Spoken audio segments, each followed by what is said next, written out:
quelque chose de bien sort.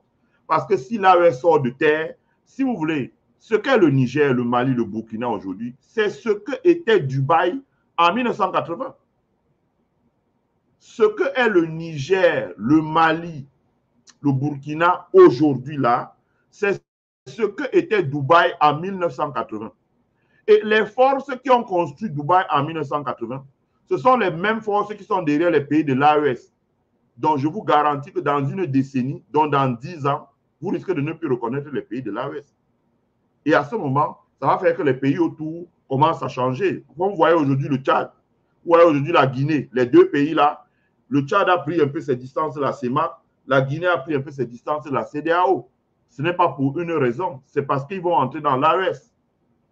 Ils attendaient d'abord que ça se formalise. Ça commence avec 3 États et ils attendent un peu, 1 an, etc. Et après, eux, ils vont rejoindre et ça fera 5 États. Et vous allez voir que donc, avec 5 États, le marché va s'élargir, les ressources naturelles, la population. Par exemple, l'AES, à l'heure où on parle, c'est 100 millions d'habitants. Si le Tchad et la Guinée rejoignent, ça devient 150 millions d'habitants. Donc, ils sont déjà près du Nigeria.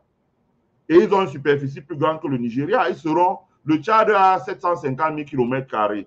Additionnez la superficie du Tchad sur les 2 800 000 que font l'AES. Vous voyez qu'on est déjà à 2 550 000 km, 3 550 000 km².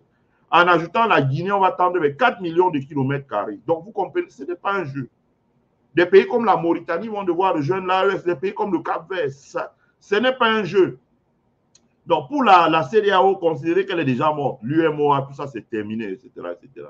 Et l'avantage de ce genre de confédération, c'est le postulat de base, c'est l'exclusion de l'influence, c'est-à-dire réduire à zéro dans les affaires internes des États l'influence de l'ancienne puissance coloniale. C'est de ça qu'il s'agit.